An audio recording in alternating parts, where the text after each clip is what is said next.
Hello guys and once again welcome to WS Cube Tech myself Bhagirath Giri. और इस video में हम लोग बात करने वाले हैं top 5 front end development frameworks. तो गाइस ऐसे कुछ फ्रंट एंड डेवलपमेंट फ्रेमवर्क्स जो 2021 में आप लोगों को सीख लेने चाहिए, क्योंकि इनका फ्यूचर स्कोप बहुत ज़्यादा है और भी फ्यूचर में इनका स्कोप बढ़ने वाला है।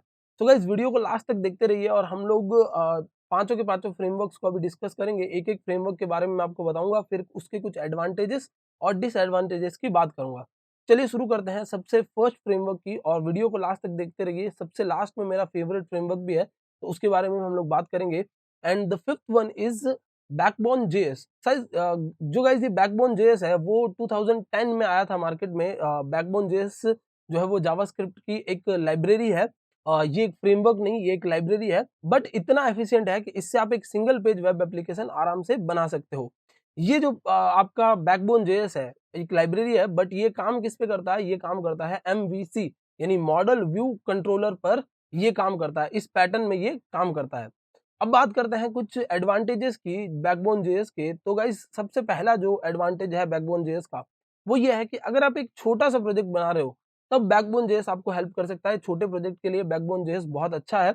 छोटा प्रोजेक्ट इन द सेंस जहां पर आपको बहुत ज्यादा लॉजिकल चीजें नहीं इंप्लीमेंट करनी, जहां पर आपको बहुत ज्यादा इंटरेक्शंस नहीं चाहिए, उन चीजों में आप बैकबोन जेएस को यूज कर सकते हो। आप अगर एक बिगिनर हो, आपने आज से पहले कोई भी फ्रेमवर्क नहीं पढ़ा, कोई भी लाइब्रेरी नहीं पढ़ी, तब भी आप बहुत इजीली सीख पाओगे बैकबोन जेएस को। अगर आपको जावास्क्रिप्ट आता है तब बहुत ही अच्छा ऑर्गेनाइज्ड डॉक्यूमेंटेशन है। वैसे तो सभी लाइब्रेरीज और फ्रेमवर्क्स का डॉक्यूमेंटेशन ऑर्गेनाइज्ड ही होता है, ताकि जो भी यूजर उसको सीखना है यानी जो भी प्रोग्रामर उसको सीखना है उसको बहुत क्विकली समझ में आ जाए कि किस तरीके से कौन सा काम होने वाला है इस फ्रेमवर्क या इस लाइब्रेरी के अंदर। फिर बात करते हैं easy to learn. Obviously beginner friendly है तो इजी टू लर्न भी होगा, बिकॉज अगर बिगनर समझ सकता है तो जो एडवांस है वो भी अच्छे से समझ ही सकते हैं, और इम्प्लीमेंट करना भी काफी आसान है इसको। देन बात कर लेते हैं कुछ डिसएडवांटेजेस की। सो डिसएडवांटेजेस में सबसे बड़ा जो डिसएडवांटेज है, जो सबसे पहला डिसएडवांटेज है, वो ये है कि आप बड़े एप्लीकेशंस नहीं बना सकते हो। जब आपको लार्ज स्केल एप्लीकेशन बनाना हो तब आप इस बैकबोन जेएस का यूज नहीं कर सकते हो। और जो इसकी कम्युनिटी है यानी जो इसका कम्युनिटी सपोर्ट है वो भी एक बहुत इंपॉर्टेंट रोल प्ले करता है। कम्युनिटी सपोर्ट इसका बहुत कम है, मतलब इतने ज्यादा डेवलपर्स इसको यूज नहीं कर रहे हैं, तो कम्युनिटी सपोर्ट आपको कम मिलेगा। उस रीजन से अगर आपकी कोई प्रॉब्लम आ जाती है तो उसके सॉल्यूशंस आपको जल्दी नहीं मिल पाते, तो इसलिए कम्युनिटी सपोर्ट भी एक बहुत बड़ा रोल प्ले करता है। तो ये था गाइस बैकबोन जेएस। अब चल जाते हैं फोर्थ नंबर, जो कि है हमारा एम्बर जेएस। एम्बर जेएस जो है वो भी एक फ्रंट एंड डेवलपमेंट फ्रेमवर्क है, और ये जो फ्रंट एंड डेवलपमेंट फ्रेमवर्क है वो काफी ज्यादा प्रोफेशनल्स भी यूज करते हैं अपने प्रोजेक्ट्स में, और ये काम करता है एमवीवीएम पैटर्न पर। एमवीसी जो है वो मॉडल व्यू कंट्रोलर होता है, और ये जो एमवीवीएम होता है ये मॉडल व्यू व्यू मॉडल, इस तरीके से ये काम करता है, मतलब इस आर्किटेक्चर पर ये काम करता है। अब जो एम्बर जेएस है उसका एक तो ये प्लस पॉइंट है कि इसकी कम्युनिटी जो है वो बहुत अच्छी है, यानी कम्युनिटी सपोर्ट बहुत एक अच्छा मिलेगा आपको। और ये दिन ब दिन एम्बर जेएस एक्सपैंड होता जा रहा है, नए फीचर्स के साथ अपडेट होता जा रहा है। हमेशा इसका जो अपडेट है वो रेगुलरली आता रहता है, इसलिए एम्बर जेएस को भी काफी ज्यादा डेवलपर्स यूज करते हैं। एम्बर जेएस जो है वो to way data binding support करता है। टू वे डेटा बाइंडिंग जैसे एंगुलर में अगर आपने पढ़ रखी हो, एंगुलर के बारे में सुना हो, एंगुलर भी हमारे लिस्ट में अभी बात करेंगे उसके बारे में भी। तो एंगुलर जिस तरीके से टू वे डेटा बाइंडिंग करता है, ये भी टू वे डेटा बाइंडिंग करवा सकता है। टू वे डेटा बाइंडिंग इसमें भी आप इम्प्लीमेंट कर सकते हो, जिसमें पेरेंट टू चाइल्ड और चाइल्ड टू पेरेंट कम्युनिकेशन हो सकती है। अब जो बड़ी बड़ी कंपनीज है वो भी अपने कुछ छोटे मोटे एप्लीकेशंस बनाने के लिए इस फ्रेमवर्क का यूज करती है, जो कि आप कंपनीज के नेम देख सकते हो ऑलरेडी। अब बात करते हैं एम्बर जेएस की कुछ एडवांटेजेस की, और फिर उसके डिसएडवांटेजेस पर आएंगे। सो हाई परफॉर्मेंस, एक अच्छी परफॉर्मेंस देता है। बेटर डेवलपमेंट, अगर आप डेवलपमेंट कर रहे हो तब ये भी बहुत एक बड़ा रोल प्ले करता है। अगर आपका जो कोड है वो लिखने में बहुत कॉम्प्लेक्स है तो आप लोग जल्दी से उस चीज को सीख नहीं पाओगे, या डेवलपमेंट करते टाइम आप बहुत जल्दी परेशान हो जाओगे। वेल मेंटेन डॉक्यूमेंटेशन, ये मैं आपको ऑलरेडी बता ही चुका हूँ कि हर फ्रेमवर्क और लाइब्रेरी यही चाहता है कि हमारा यूजर जल्दी से सीख पाए। ठीक है। And it supports code debugger also, तो कुछ एक्सटेंशंस वगैरह आपको मिल जाते हैं, कुछ टूल्स ऐसे मिल जाते हैं जो आपके कोड में डिबगिंग के लिए भी हेल्प करते हैं, तो एम्बर जेएस उसको भी सपोर्ट करता है। Then two way data binding जो हम लोग ऑलरेडी बात कर ही चुके हैं, और ideal for implementing complex, and it is ideal for implementing complex application, या कॉम्प्लेक्स एप्लीकेशन आप जब बना रहे हो तब ये बहुत एक अच्छा चॉइस हो सकता है अगर आप एम्बर जेएस पर जाते हो।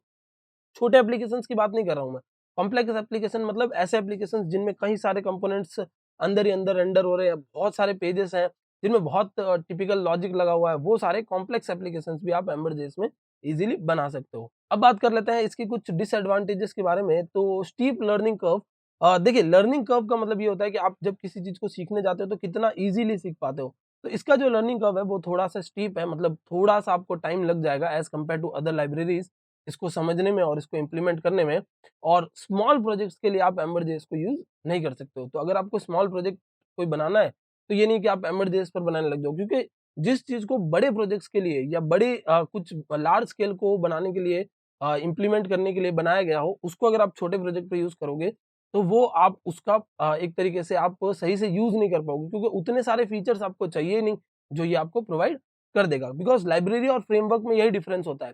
जो फ्रेमवर्क्स होते हैं वो सारे फीचर्स लेके आते हैं, आपको कोई चाहिए तब भी आपको रखना पड़ेगा, नहीं चाहिए तब भी आपको वो फीचर रखना ही पड़ेगा। वेयर लाइब्रेरी में ये नहीं होता। लाइब्रेरी में जो फीचर आपको चाहिए वो फीचर आप एक्सटर्नली क्या करते हो, उसमें इंस्टॉल करते जाते हो। लाइब्रेरी अपने कुछ बेसिक फीचर्स ही लेकर चलती है।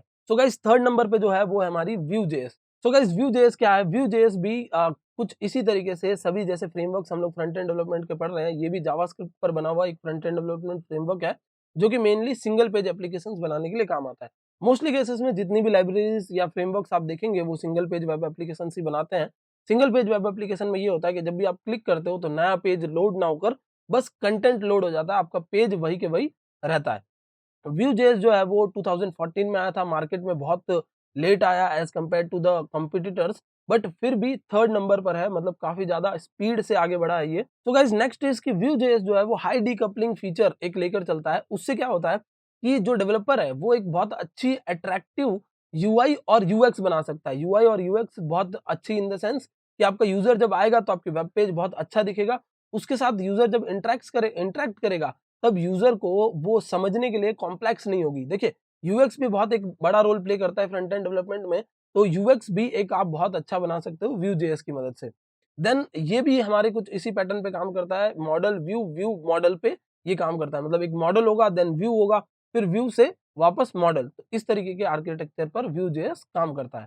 इसके एडवांटेजेस की बात कर लेते हैं हम लोग। तो फास्ट डेवलपमेंट, काफी क्विक डेवलपमेंट आप कर सकते हो, because right less do more, जिस तरीके से jQuery करवाता है तो कम कोड लिखना है और काम ज्यादा हो जाएगा हमारा।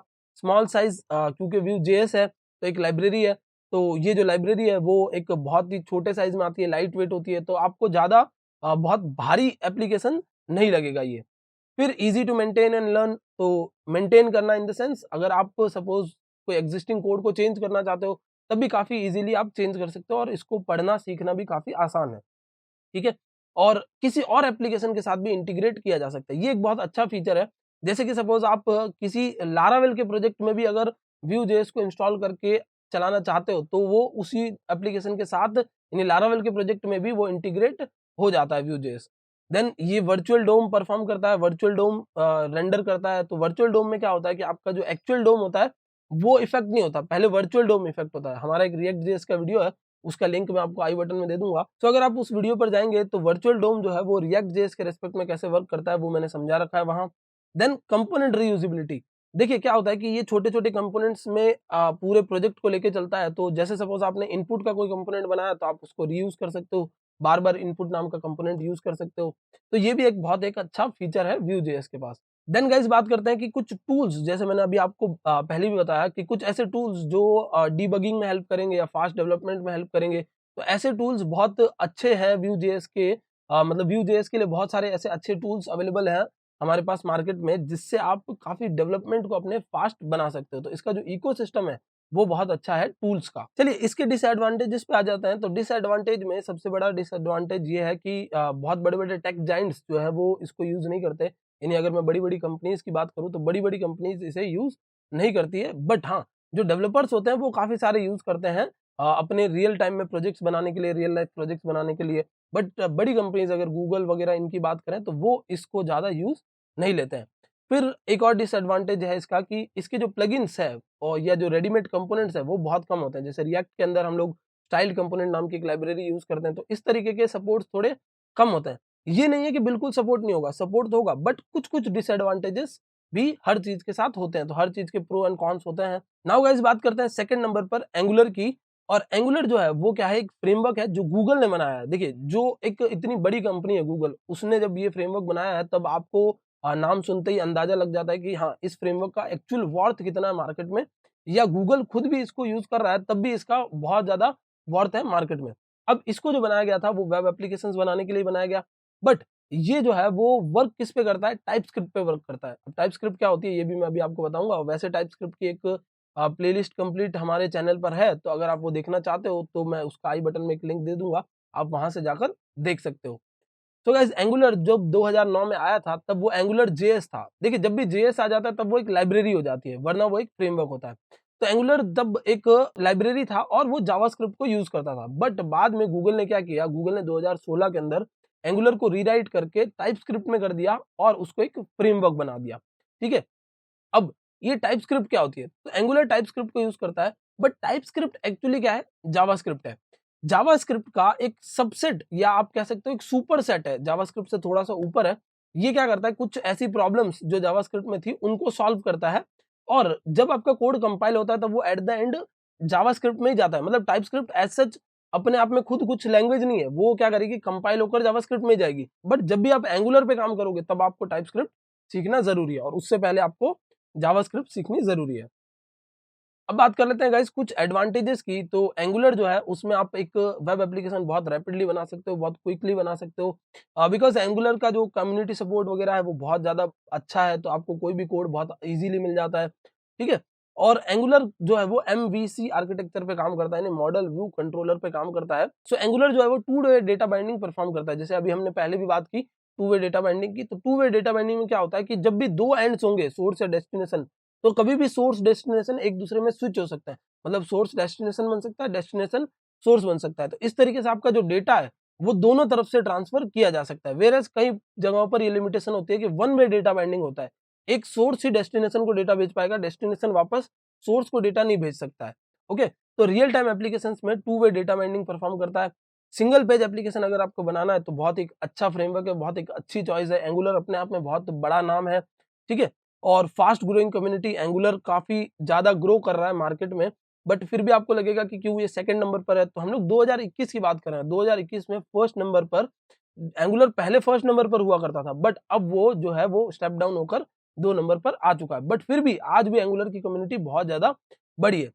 ओके, एंड जो डिजाइन आर्किटेक्चर्स वगैरह, देन बात करते हैं डिसएडवांटेजेस की। तो डिसएडवांटेजेस में ये एक डिसएडवांटेज हमेशा रहता है एंगुलर में कि एंगुलर सीखने से पहले हमको टाइपस्क्रिप्ट सीखनी पड़ती है, तो लर्निंग कर्व थोड़ा सा इसका स्टीप है। बट फिर भी अगर आपने एंगुलर एक बार सीख ली तब आपके लिए काम बहुत ज्यादा आसान हो जाता है। स्लो प्रोसेसिंग, देखिए क्योंकि एंगुलर एक फ्रेमवर्क है, अभी मैंने आपको पहले भी बताया, फ्रेमवर्क जब भी काम करेगा तब स्लो प्रोसेस करेगा, लाइब्रेरी जब काम करेगी तो फास्ट प्रोसेस करेगी। बिकॉज फ्रेमवर्क क्या कर रहा है, बहुत सारा कोड लेके चल रहा है, जिसकी आपको जरूरत है वो भी, और जिसकी आपको जरूरत नहीं है वो भी लेके चल रहा है। बट लाइब्रेरी ऐसा नहीं करती, लाइब्रेरी वही कोड लेके चलती है जिसकी आपको जरूरत है, इसलिए थोड़ा सा एंगुलर में प्रोसेसिंग स्लो होती है। बट आपको वो डिफरेंस नहीं पता चलेगा अगर आप पीएचपी से एंगुलर पर शिफ्ट कर रहे हैं, क्योंकि पीएचपी ऑलरेडी थोड़ा स्लो है, लेकिन अगर आप एंगुलर पर आए तो आपको वो डिफरेंस नहीं पता चलेगा। लिमिटेड एसईओ ऑप्शंस, जब आप एसईओ पॉइंट ऑफ व्यू से देखेंगे तब आपके पास जो ऑप्शंस है वो थोड़े लिमिटेड होते हैं। ठीक है, नेक्स्ट बात करते हैं हम लोग रिएक्ट जेएस की। Guys react JS first number पर है और मेरा पर्सनल फेवरेट है, मैंने आपको कहा भी था, वीडियो को आप लास्ट तक देखते रहिए। सो रिएक्ट जेएस जो है वो क्या है, रिएक्ट जेएस एक फ्रंट एंड डेवलपमेंट फ्रेमवर्क कह सकते हो आप, बट ये एक्चुअली फ्रेमवर्क नहीं है, ये एक लाइब्रेरी है जिसको फेसबुक ने बनाया और फेसबुक ही मैनेज करता है, फेसबुक ही इसके अपडेट्स लेके आता है, और 2021 में मोस्ट पॉपुलर है। अगर आप कहीं पर डेटा रिसर्च करेंगे तो अगर आप देखेंगे तो रिएक्ट जेएस जब मार्केट में आया था उसके बाद और अब वो बहुत ज्यादा ऊपर जा चुका है ग्राफ में। मतलब बाकी सबको पीछे छोड़ते हुए, एंगुलर वगैरह सबको पीछे छोड़ते हुए ये मार्केट में एक नंबर पर, फर्स्ट नंबर पर आ चुका है। अब देखिए रिएक्ट जेएस जो है वो एक फ्रेमवर्क तो नहीं है, ठीक है, फ्रेमवर्क ना होते हुए भी एक बहुत ही अच्छा डेवलपमेंट एक्सपीरियंस आपको देता है। मतलब एक बहुत अच्छा यूआई आप इसके अंदर बना सकते हो। क्यों? क्योंकि ये जो लाइब्रेरी है उसकी जो सब लाइब्रेरीज है वो बहुत सारी है। मतलब आपकी ये जो रिएक्ट जेएस है उसकी जो दूसरी लाइब्रेरीज है, सपोज आपको स्टाइलिंग करवानी है तो स्टाइल्ड कंपोनेंट नाम की एक लाइब्रेरी आ जाएगी, तो आप स्टाइलिंग बहुत इजीली कर सकते हो। तो इस लाइब्रेरी का जो सपोर्ट है वो बहुत सारा है। अब जो हमारा रिएक्ट जेएस है वो सिंगल पेज वेब एप्लीकेशन बनाने के लिए तो काम आता ही है, बट अगर मैं बात करूं हमारे रिएक्ट नेटिव की, तो रिएक्ट नेटिव जो है वो काम आता है हमारे क्रॉस प्लेटफॉर्म मोबाइल एप्लीकेशंस बनाने के लिए। तो रिएक्ट जेएस अगर आप सीखेंगे तो नेटिव भी सीखना आपके लिए थोड़ा ईज़ी होता है, ठीक है? अब ये जो लाइब्रेरी है, जैसे मैंने आपको ऑलरेडी बताया कि ये कोई एक फ्रेमवर्क नहीं है, तो ये बहुत सारे फीचर्स लेकर नहीं आती, ठीक है? बट ऐसा नहीं है कि ये फीचर्स लेके नहीं आ रही तो इसमें फीचर्स लगाए नहीं जा सकते, क्योंकि इस लाइब्रेरी की और बहुत सारी लाइब्रेरीज़ है, तो आप जितने चाहो फीचर्स लगा लो। आप सिंपली दूसरी लाइब्रेरी इसके अंदर इंस्टॉल करो और फीचर्स यूज़ करना शुरू करो। जैसे रिएक्ट में राउटिंग पॉसिबल नहीं है बाय डिफ़ॉल्ट, बट राउटिंग की दूसरी लाइब्रेरी यूज़ करो और आपका काम हो जाएगा। अब बात करते हैं रिएक्ट के एडवांटेजेस की। तो रिएक्ट जेएस का जो सबसे बड़ा एडवांटेजेस है वो है super fast DOM manipulation. DOM manipulation बहुत ज्यादा इसका फास्ट है। इसका रीजन ये है बिकॉज ये वर्चुअल डोम यूज करता है। दूसरी लाइब्रेरीज को आप इसके साथ इंटीग्रेट कर सकते हो, बिकॉज जैसे रिएक्ट को अगर आप राउटिंग करवाना चाहते हो तो रिएक्ट राउटर नाम की लाइब्रेरी आपको इंप्लीमेंट करनी पड़ेगी, तो दूसरी लाइब्रेरीज के साथ भी आप इसको इंप्लीमेंट कर सकते हो, ठीक है। Supports mobile web applications. अगर आप मोबाइल में भी कोई वेब एप्लीकेशन चला रहे हो तो वैसे तो हम लोग हर जो डिज़ाइन होती है उसको रिस्पॉन्सिव बनाते हैं, तो मोबाइल में वो ऑब्वियसली चल ही सकता है। बट रिएक्ट जेएस जो है उसके लिए एक अच्छा ऑप्शन है अगर आप मोबाइल वेब एप्लीकेशंस पे ज़्यादा फोकस करते हो तब, ठीक है। रीयूजेबल कंपोनेंट्स होते हैं हमारे पास। तो रिएक्ट जो है वो पूरा कंपोनेंट बेस्ड लाइब्रेरी है, तो अलग-अलग कंपोनेंट्स बने होते हैं। आपको जितनी बार चाहिए वो कंपोनेंट्स आप रीयूज़ कर सकते हो। देन गाइस जो रिएक्ट के टूल्स हैं, यानी रिएक्ट के पास जो अलग-अलग टूल्स हैं, जैसे डीबगिंग टूल्स हो गया, या सपोज उसके कंपोनेंट्स आपको देखने हैं ब्राउज़र पर, तो उसके लिए कुछ क्रोम एक्सटेंशंस हो गए। इस तरीके के बहुत सारे टूल्स हैं जो रिएक्ट में डेवलपमेंट को फास्ट बनाते हैं। चलिए गाइस बात कर लेते हैं कुछ डिसएडवांटेजेस की जो रिएक्ट में है। देखिए, रिएक्ट का सबसे पहला जो डिसएडवांटेज है कि उसका जो डॉक्यूमेंटेशन है वो उतना ज़्यादा वेल ऑर्गेनाइज्ड नहीं है जितना बाकी सबका है। आप ऑब्वियसली रिएक्ट जेएस के डॉक्यूमेंटेशन से सीख पाएँगे, समझ पाएँगे, बट आपको कहीं न कहीं कन्फ्यूज़न थोड़ी बहुत रहेगी, जिसकी वजह से आपको कुछ लेक्चर्स में भी देखने पड़े ताकि आप वो समझ सको कि क्या उधर लिखा हुआ था। देन जो हमारा कॉम्प्लेक्स स्ट्रक्चर है, जैसे जावास्क्रिप्ट में क्योंकि ये जावास्क्रिप्ट इम्प्लीमेंट करता है पूरा का पूरा, तो जावास्क्रिप्ट आपको अगर अच्छे से आती होगी तो ही आप इसको इम्प्लीमेंट कर पाओगे, वरना इसका स्ट्रक्चर आपको कॉम्प्लेक्स लगेगा। अगर जावास्क्रिप्ट आपको आती है, तब आपको उतना नहीं लगेगा। और जो रिएक्ट है उसमें यूआई पर थोड़ा कम फोकस किया गया है।